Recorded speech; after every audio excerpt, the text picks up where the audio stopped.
Hello and welcome to another installment of Liberty Nation's Swamponomics videocast. I am Andrew Moran, Ellen's economics correspondent. Each week, I dive into the morass of top economic news stories and fish out compelling narratives, or I retrieve fallacies that have been accepted as conventional wisdom by the swamp creatures for years. This week, taking a bite out of the global food crisis. The United Nations Food and Agriculture Organization, or FAO, published its monthly data on the state of food prices around the world. For the second consecutive month, international food prices surged in September, climbing to a decade high. The FAO's Food Price Index, which assesses a basket of food commodities, including meat, dairy, sugar, and much more, advanced 1.2% in September to 130 points. This is up 33% from the same time a year ago. Within this basket, here's a look at the main drivers of the decade-high food index on an annualized basis. World vegetable oil prices increased 60%. Global sugar prices increased 53.5%. Meat jumped 26%. Dairy climbed 31%. Report authors note that agricultural commodity prices have increased significantly over the last year, driven mainly by Chinese demand and harvest setbacks. But there are a broad array of factors driving the dramatic increase in the cost of food these days.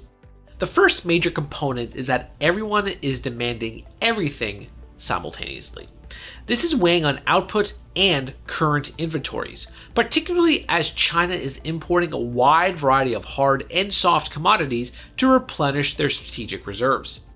Another key factor has been the global transportation crisis, including the shipping container debacle, from the premiums on freight to the backlogs in the many ports worldwide. Energy is also contributing to the upward pressure in food prices. Fertilizer, a byproduct of natural gas, is critical for farmers and their crops, and it is skyrocketing in prices. So, surging oil and gas prices and rising fertilizer prices, you get the situation you're in today. Even weather conditions are having a substantial impact on food. Brazil, for example, is the world's largest soybean producer, but it is coming off its worst drought in 90 years, decimating its production levels. Put simply, some commodity-producing places are not seeing enough rain, while other agriculture-rich areas are seeing too much rain. The consensus among supermarkets and restaurants is that this problem will not be dissipating anytime soon. In fact, some reports suggest, quote, "We haven't seen anything yet." But is this something that just happened out of nowhere? Liberty Nation had been reporting on the possibility of a food crisis going back to summer 2020.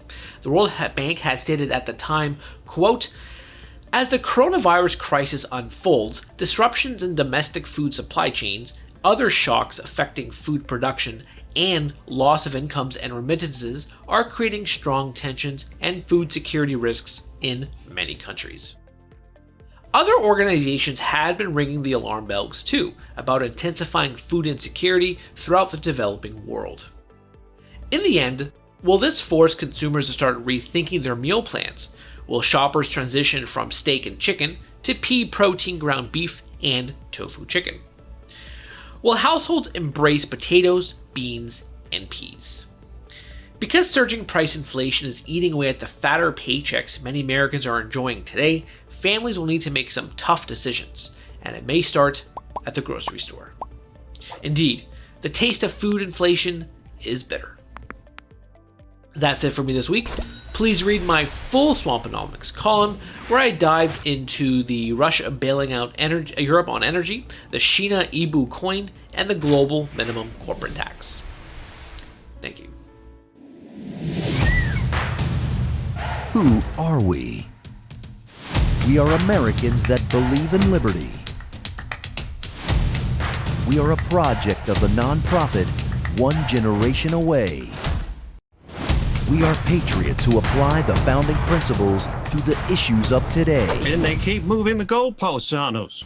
We are educators and commentators who love America and the Constitution. Who are we?